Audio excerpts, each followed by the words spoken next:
Welcome to the How to Be Awesome at Your Job podcast, the show where brilliant professionals share how to sharpen the universal skills required to flourish at work. Enjoy more career fun, wins, meaning, and money with your host, Pete Makaitis. Hello and welcome to episode 845 with Dan Lyons. We've had a lot of episodes about how you can speak better, be more influential, more persuasive, picking the right words. Well, Dan Lyons coming at it with a totally different perspective, which is just shutting up and why and how silence can be one of your greatest superpowers. You'll learn 1, how conversations dramatically influence our overall health and happiness. 2, how to tell if you're talking too much. And 3, how pauses can wield enormous power. So if you want to check out the show notes or the transcript or the links to bits that we've mentioned here, please visit us over at awesomeatyourjob.com/EP845. Now here's a little bit about Dan. Dan Lyons is the author of Disrupted, My Adventures in the Startup Bubble, a New York best-selling memoir, and Lab Rats, How Silicon Valley Made Work Miserable for the Rest of Us. He was also a writer for the hit HBO comedy series Silicon Valley. As a journalist, he spent a decade covering Silicon Valley for Forbes, ran tech coverage at Newsweek, and contributed to Fortune, the New York Times, Wired, Vanity Fair, and The New Yorker. His latest book is called STFU, The Power of Keeping Your Mouth Shut in an Endlessly Noisy World. Big thanks to Dan for sharing his wisdom with us, and big thanks to our sponsors. Check them out. One sponsor to check out is Harvard Business Review. This brilliant magazine, published at hbr.org, is the leading destination for smart management thinking. Fun fact, HBR has been mentioned in 108 episodes of the show. That's because HBR has great stuff that comes up often. They've got explainer videos, podcasts, real-world case studies, and much more.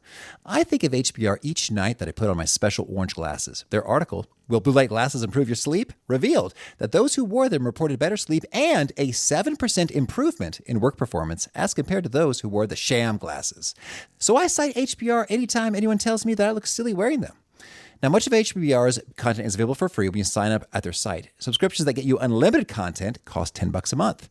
If you visit hbr.org/subscriptions and enter the promo code AWESOME, you can save 10% off of that subscription. Again, to save 10% off of your HBR subscription, go to www.hbr.org/subscriptions and enter the promo code AWESOME. And big thanks to our sponsor, Acorns. Acorns makes it easy to start automatically saving and investing for your future. You don't need a lot of money or expertise to invest with Acorns. In fact, you can get started with just your spare change. Acorns recommends an expert-built portfolio that fits you and your money goals, then automatically invests your money for you. NerdWallet.com, whom I love on these sorts of matters, gives Acorns a whopping 4.7 stars and says, quote, if you want to make the most of your spare change, there's no better place to do that than Acorns. Head to acorns.com/awesome or download the Acorns app to start saving and investing for your future today. And we got a legal disclaimer here. It may not be representative of all clients. Tier 1 compensation provided. Compensation provides an incentive to positively promote Acorns. View important disclosures at acorns.com/awesome. Investing involves risk, including the loss of principal. Please consider your objectives, risk tolerance, and Acorns' fees before investing. Acorns Advisors LLC, Acorns, is an SEC-registered investment advisor. Brokerage services are provided to clients of Acorns by Acorns Securities LLC, member FINRA/SIPC. For more information, visit acorns.com. One sponsor to check out is Storyworth. Whenever I'm thinking about meaningful Father's Day gifts, Storyworth leaps to mind. Storyworth helps you preserve precious memories and stories from your father for years to come. Each week, Storyworth emails your loved ones a thought-provoking question that you get to help pick, such as, what's the bravest thing you've ever done? I personally love the prompt so much that I have refreshed Storyworth's questions page many times looking for more. Storyworth makes the writing process super quick and easy. All your loved one needs to do is respond to that email with a story, and then you get a quick copy of that. And after a year of this fun, Storyworth compiles your loved one's stories and photos into a beautiful keepsake hardcover book that you'll be able to share and revisit for generations to come. Families love Storyworth so much, they've got 25,000 five-star reviews on Trustpilot and have millions of stories preserved. So give all the fathers in your life a unique, heartfelt gift they'll all cherish for years. Storyworth. Right now, you can save $10 on your first purchase when you go to storyworth.com/awesome. That's storyworth.com/awesome to save $10 on your first purchase. Now, here's Dan. Dan, welcome to How to Be Awesome at Your Job. Oh, thanks for having me. It's nice to be with you. Well, I'm so excited to chat about the wisdom of your book, STFU, The Power of Keeping Your Mouth Shut in an Endlessly Noisy World. But first, I have to tell you, this is fun for me because I have seen every episode of Silicon Valley. Oh.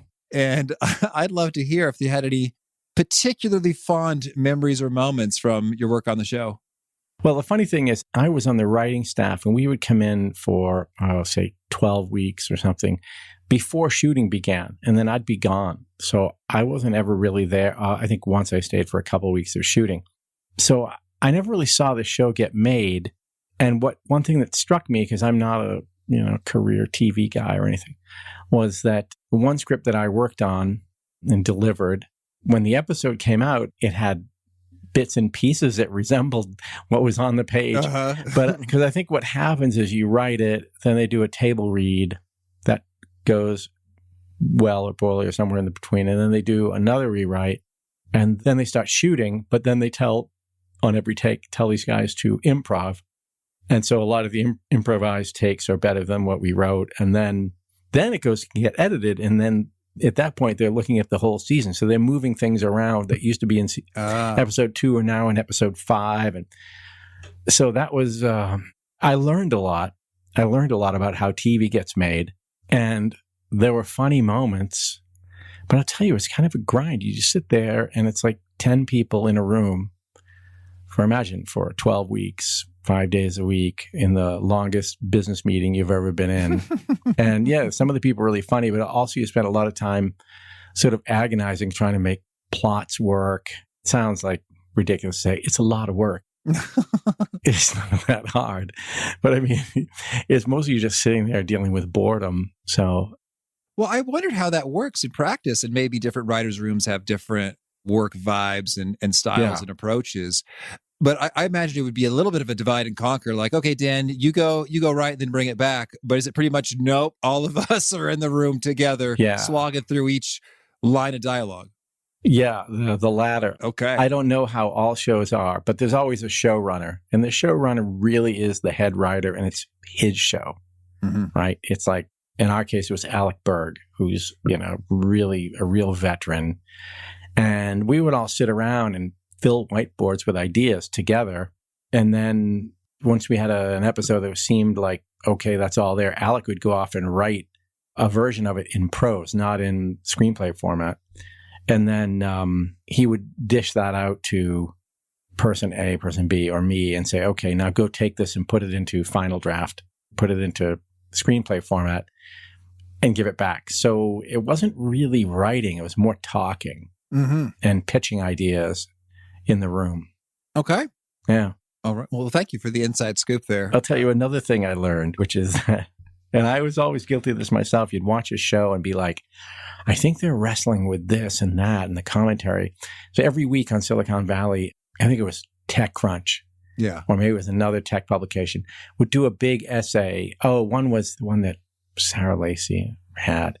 Anyway, they do this long piece about analyzing the story and who they thought this character was based on and what the themes were. And I can tell you,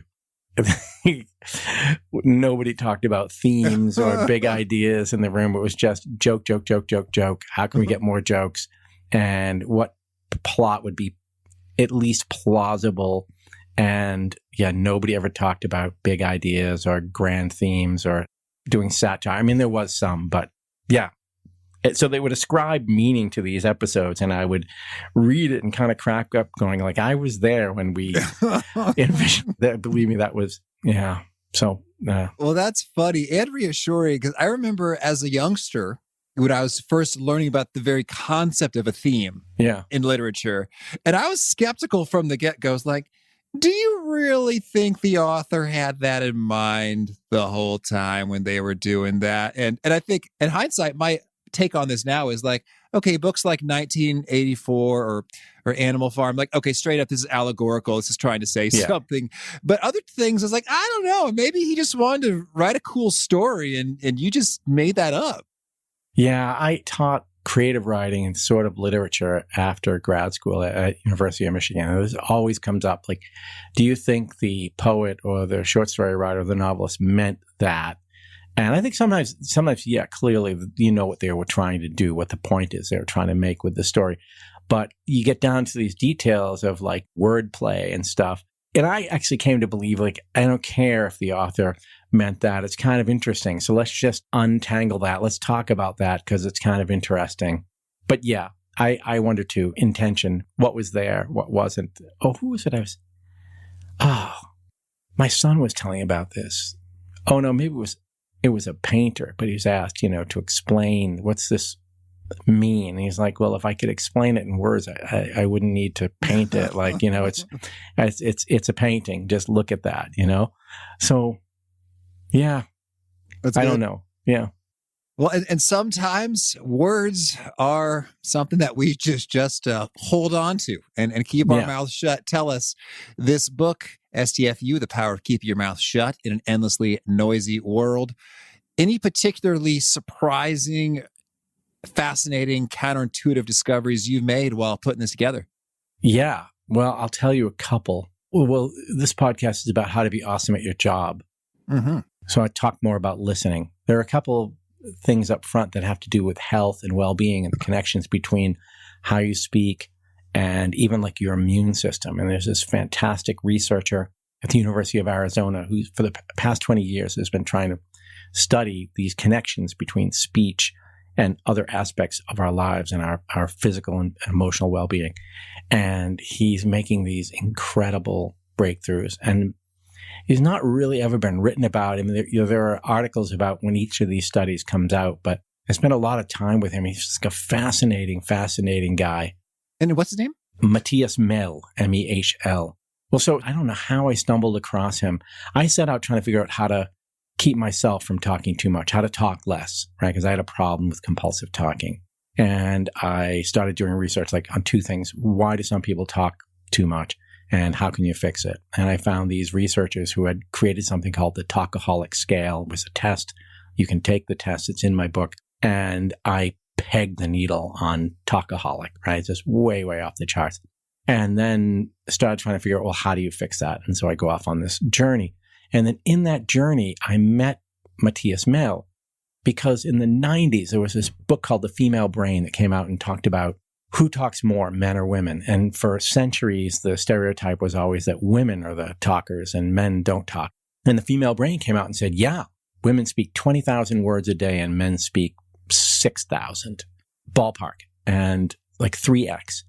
And Matthias and some of the other people who were he was a grad student then at UT Austin, looked at that and said, that cannot be true. Those numbers cannot be true.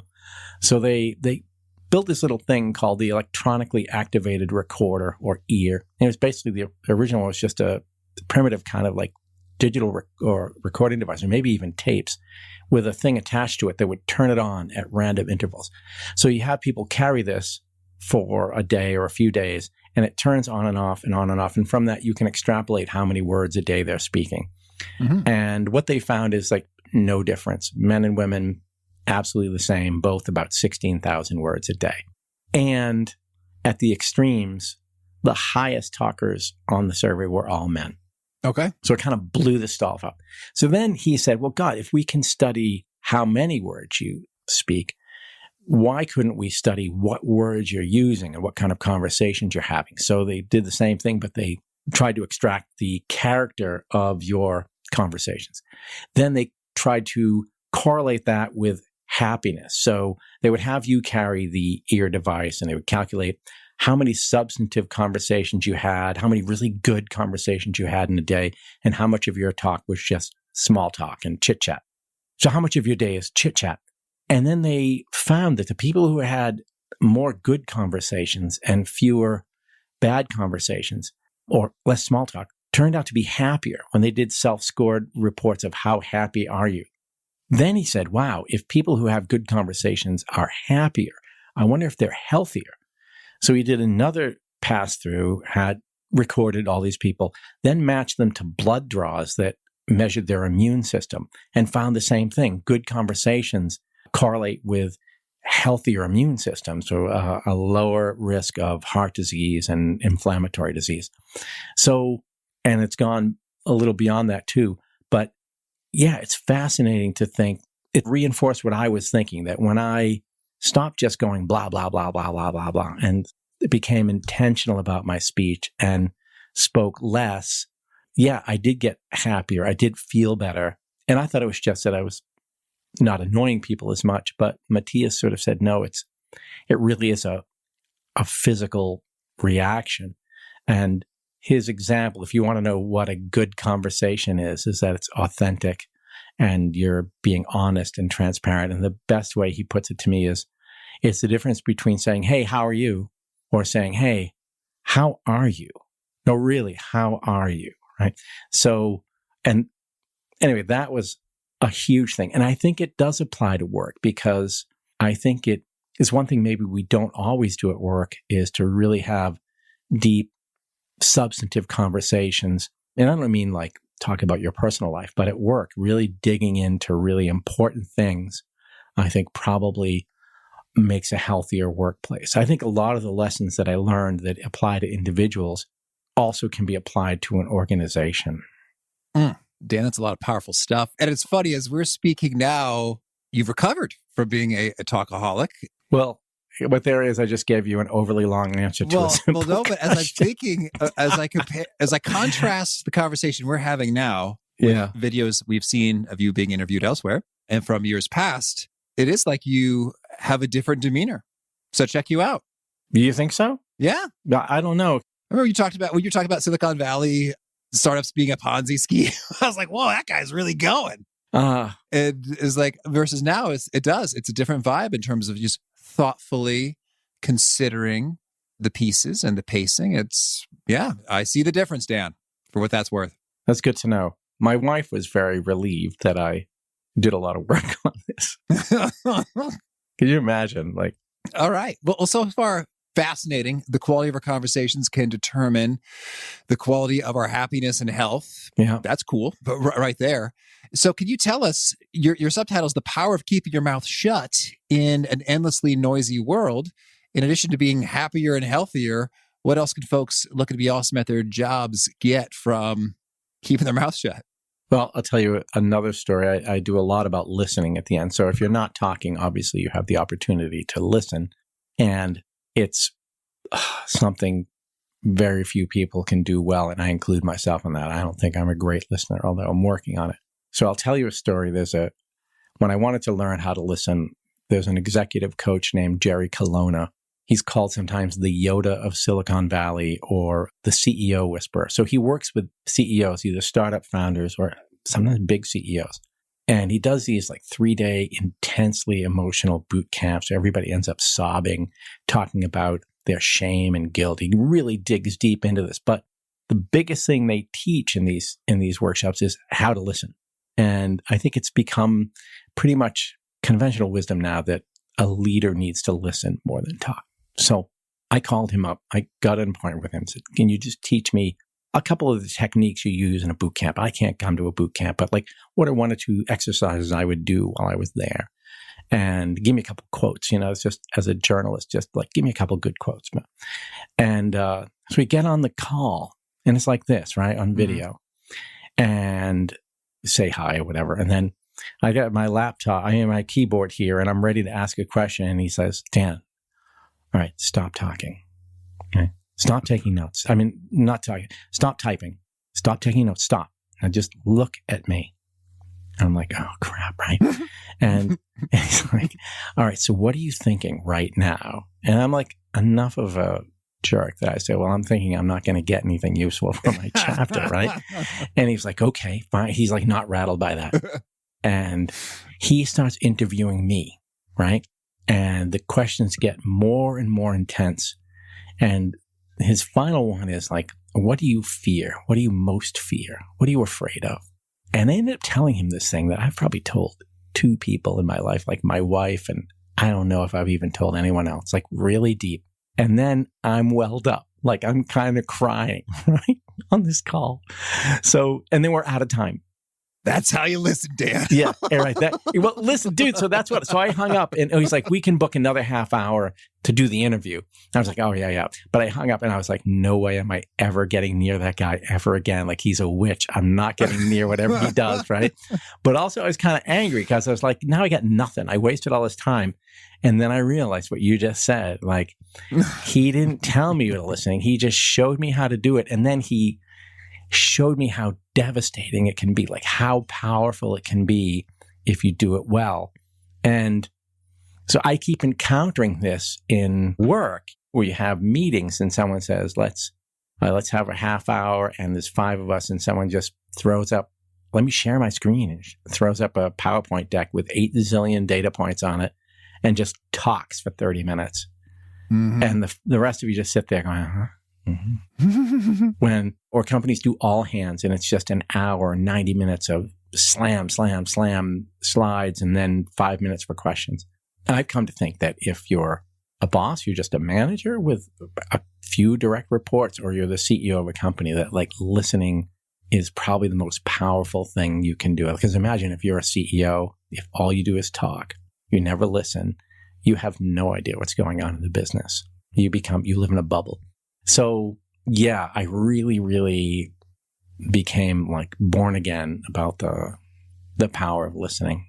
Well, Dan, that's powerful stuff. And I'm thinking about times that I've really been listened to.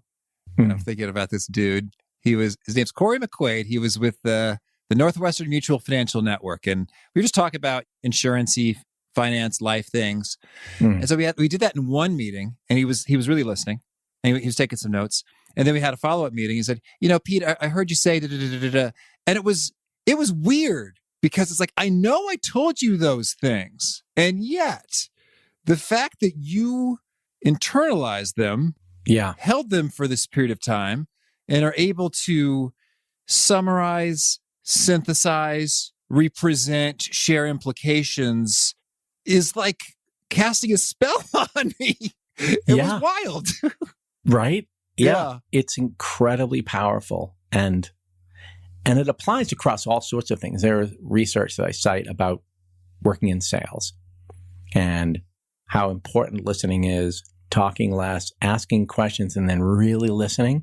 So you're not trying to sell something. You're trying to figure out what the problem is that you can solve, right? And there's like the studies where a company called Gong uses machine learning. They suck up like thousands of hours of sales calls, analyze them down, and tell you your top performers ask this many questions, speak this many words, or this percent of the conversation is them talking versus the other. Yeah, it's phenomenal. Like across pretty much every aspect of your life. Like for me, it's more with my kids and my wife, but where I've seen amazing, amazing changes. Oh, right. Well, so just keeping your mouth shut enables listening, although it doesn't guarantee listening. Yeah. Dan, can you share some pro tips on, once we've shut our mouths, what do we do in order to do great listening from there? All right. So there's a concept that people call active listening, which means, you're not just hearing, you're actually leaning in. You really have to listen. And it's really, really hard to do. One expert says if you're really listening for 30 minutes and you're not exhausted at the end of it, then you weren't listening hard enough. So it's a skill I think you can develop. And there are exercises. Like one is you and I would sit down and I think we pick 3 questions and I ask you those 3 and you answer them. And I think you speak for 5 minutes without being interrupted. And then we flip it. Maybe it's just one question. Anyway, so we take turns. And if you don't use the whole 5 minutes, we still sit there in silence. Like I don't speak for 5 minutes. And we flip it around. And then you just talk about afterwards, like, how did you feel when you were listening? How did you feel when you were talking? So you talk about the exercise. There are others I've heard, where it's just pretty much a recall, like the guy you mentioned. Listen to someone talk for 10 minutes, then write down everything you can remember. Don't take any notes while they're talking. So you just listen, then you go write it down. And it's amazing how little you remember, or you can get better at it. But I think it's a skill you can develop. Mm-hmm. All right. So you just work it. So you're probably really good at it. I mean, to be a good interviewer, I think I've come to believe, I used to think it was about having great questions. I now think it's about being a great listener and then responding. Yeah, I think the advantage I have in this context is we're blessed to have so many incoming pitches, and we proactively seek out other folks so that by the time we're talking, I am so fascinated by what you have to say that it's like I'm chomping at the bit to get all that wisdom. I'm the same way. And I used to be a journalist, for a long time. And that's what I loved about the job. I could go meet fascinating people they would talk to me because I came from a magazine. So they thought, okay. Yeah. And just hear their stories and then go back and write their stories. But yeah, it was fascinating. I still like that. Like this book was really me just calling all sorts of interesting people. I found a psychologist who works with prisoners in California. And the big problem they have is when they get up for a parole hearing, they start and they're okay, but then they get a little provoked and they start talking too much and they will basically blow their parole hearing. And so she works with these, mostly guys, right, I guess, and to teach them how to like breathe and relax and how to not lose it during an interview and how to just stay calm and under talk. All right. So when it comes to keeping your mouth shut, we got better health, better happiness, better relationships, and the opportunity to listen, to really impact folks in a cool way and strengthen those connections. Well, now can you share with us, how do we know if we are talking too much? But that is a really good question. In my case, I just knew that I was annoying people. I would leave a party and say to my wife, did I talk too much? And she'd be like, yeah.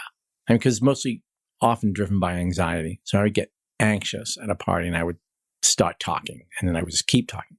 I mean, one way you know you're talking too much is someone tells you, right? Someone just says to you, hey, you really monologue too much. You should let other people get a word in.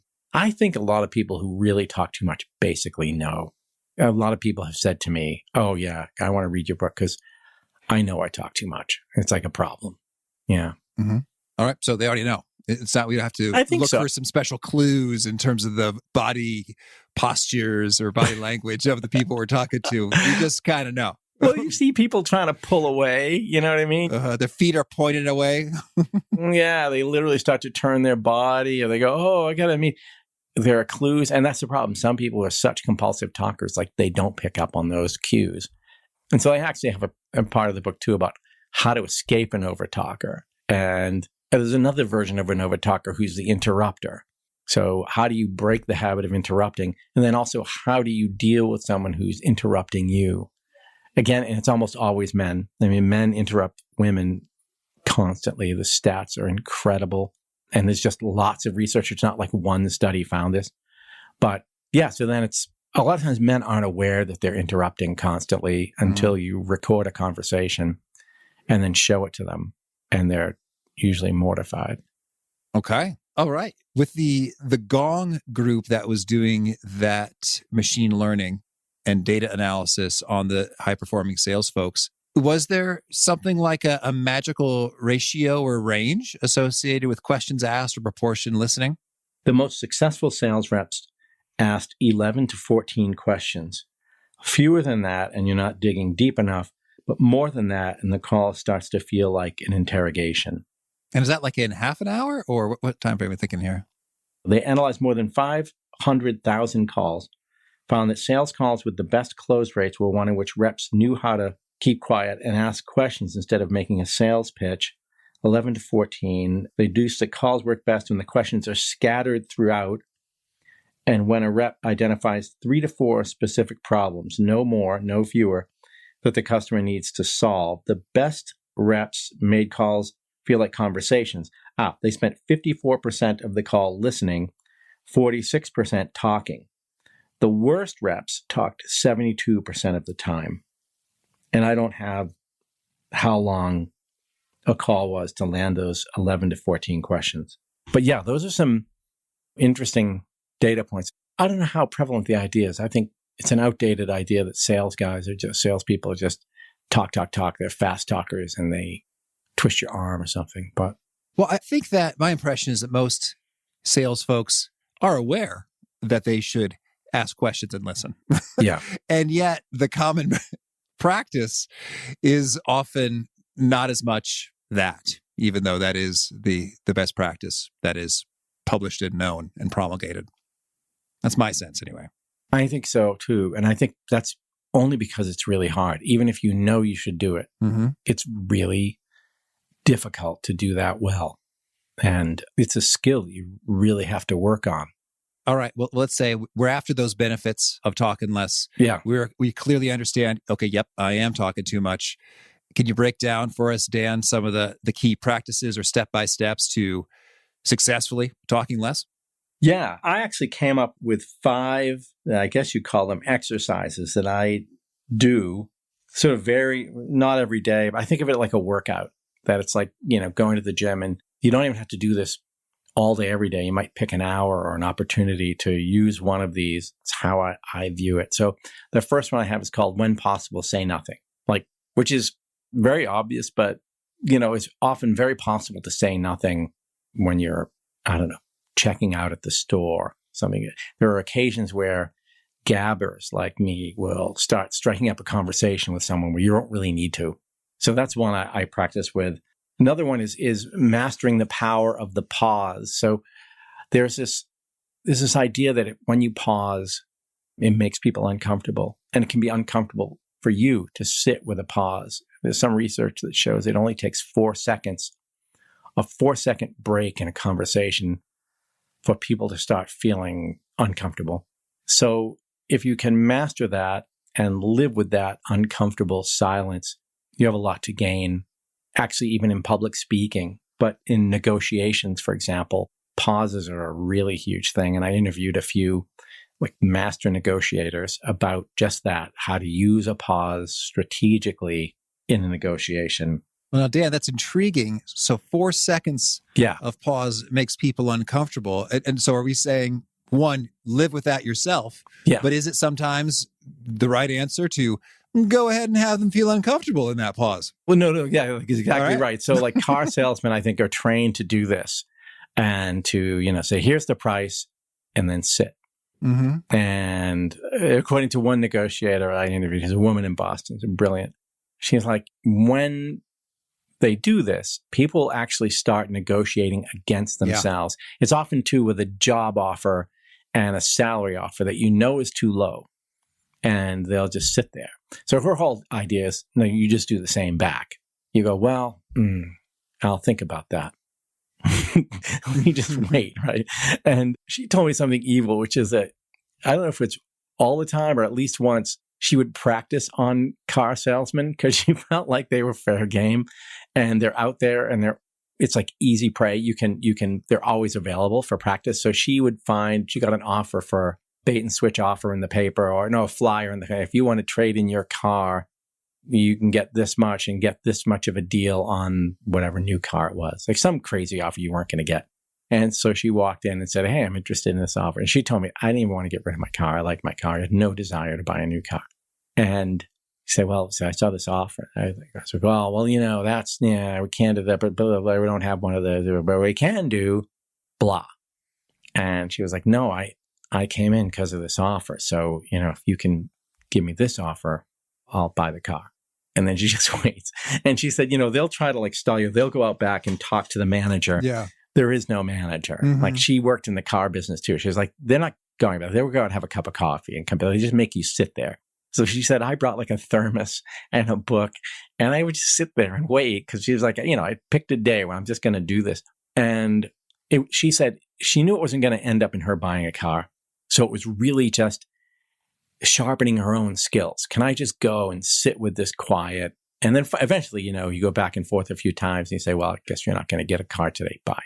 But yeah, so using that discomfort, there's a story too in the book of a guy who's making a big sale to, someone in charge of government in the Middle East to have a franchise to sell candy or chocolate in this country. And salesman says, well, here's the price. And the guy on the other side says, I think that's too high. So the other guy just sat there.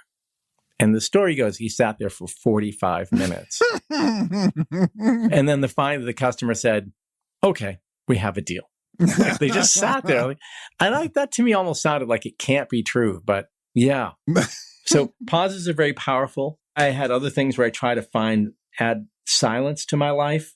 I found this stuff called forest bathing, which is, you go out in the woods and you don't really do much. You just sit in the forest, usually with a guide, which I found really good. I also think you should quit social media.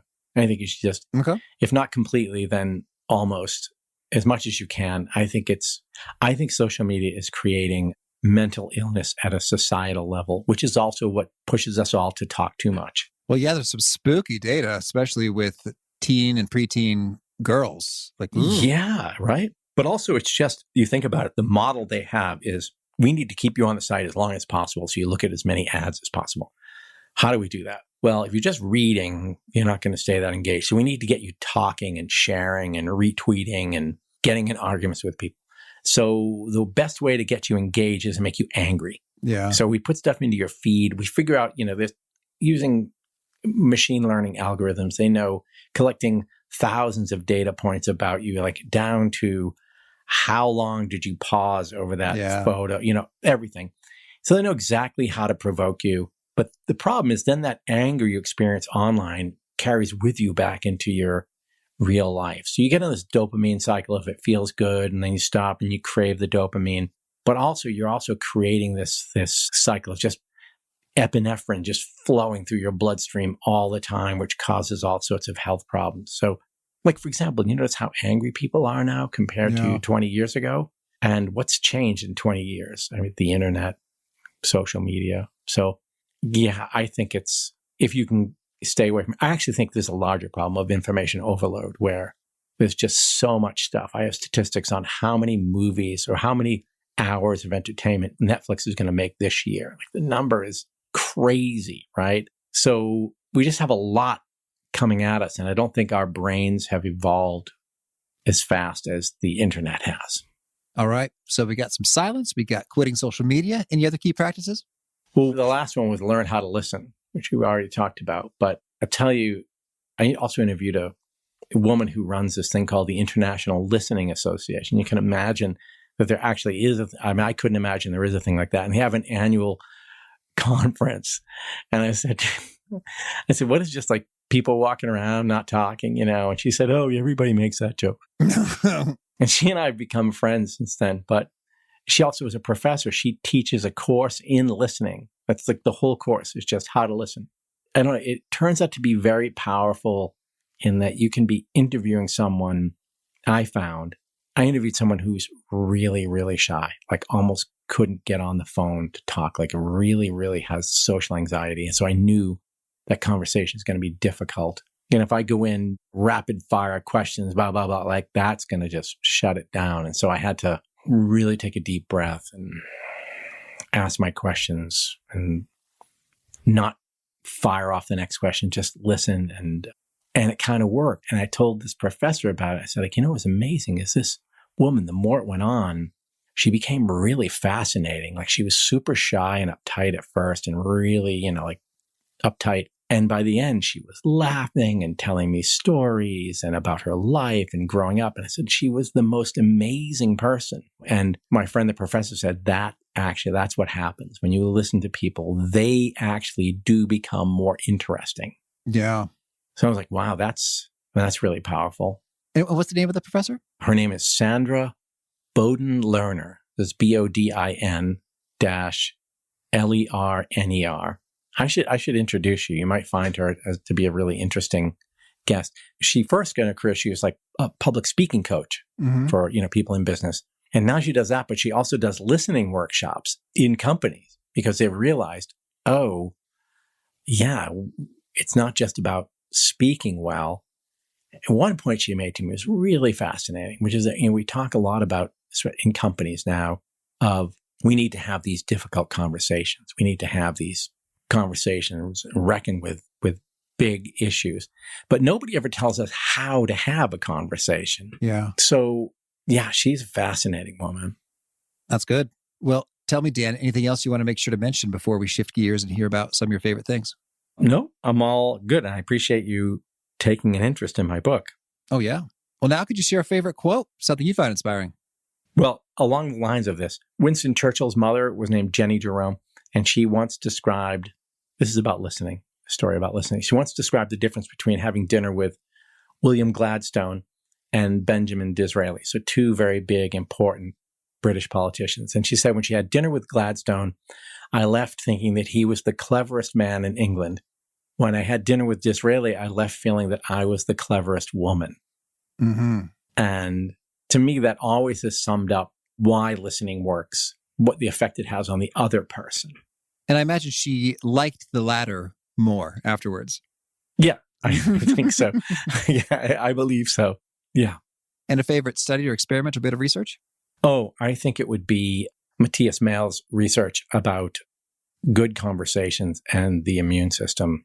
It's a remarkable report. All right. And a favorite book? I'll just tell you what I'm reading right now, which is The Making of the Atomic Bomb by Richard Rhodes. It's like an unbelievable book. It's huge.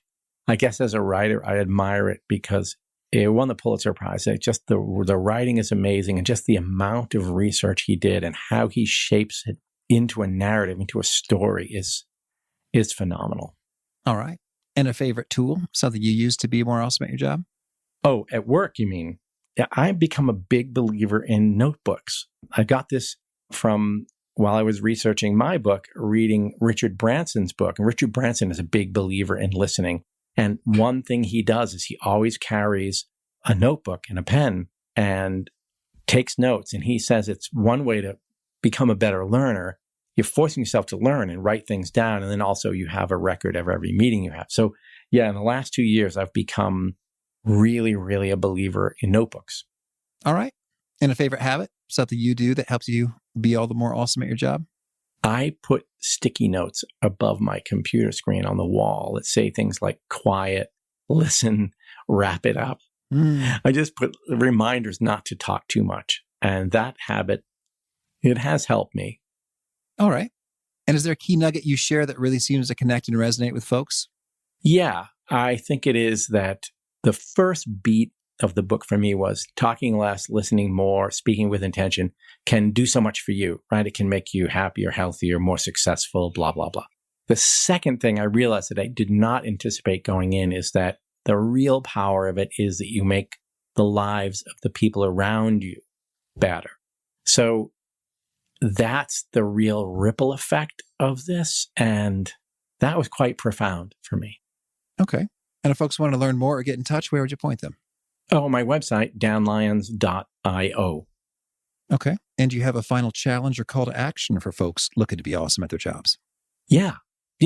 Next time you're in a meeting, which will be tomorrow, right? You probably have 8 tomorrow. See if you can listen more than talk. Oh, here's a great exercise. If you're on a Zoom call with one other person, if the person will agree to let you record the call, take the recording, send it to rev.com or something like that, have it transcribed, right? And then print it out and you see literally in front of you, just in blocks of text, how much you talked, how much the other person talked. And then keep trying to work on that so you're less and less. That to me was like an eye-opening exercise. And yeah, I think a really good one to try. If you want to learn to listen more, talk less, that would be a great exercise. All right. Dan, this has been a treat. I wish you much fun as you keep your mouth shut. Yeah, thanks for letting me talk for so long about not talking, but I appreciate it. Thank you. Got a huge kick out of Dan's take on when possible, say nothing. And that's often quite possible. And I think it really rings true. And I'm reminded of Mike Birbiglia as a comedian. And I think it's him. He has this bit which goes, "What I should have said was nothing." Wise words from Mike Birbiglia, comedian, and Dan Lyons, journalist, author.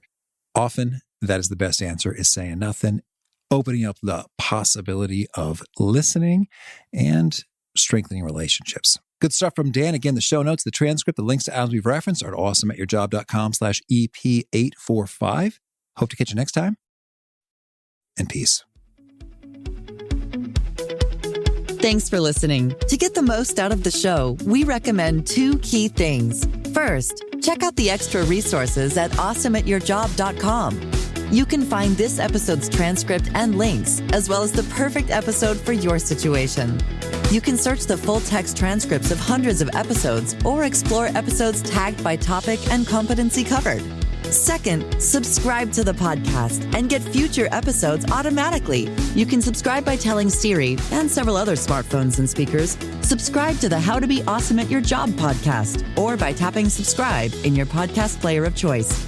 If you'd like some extra help figuring out podcasts and how subscriptions work, visit awesomeatyourjob.com/subscribe for guidance.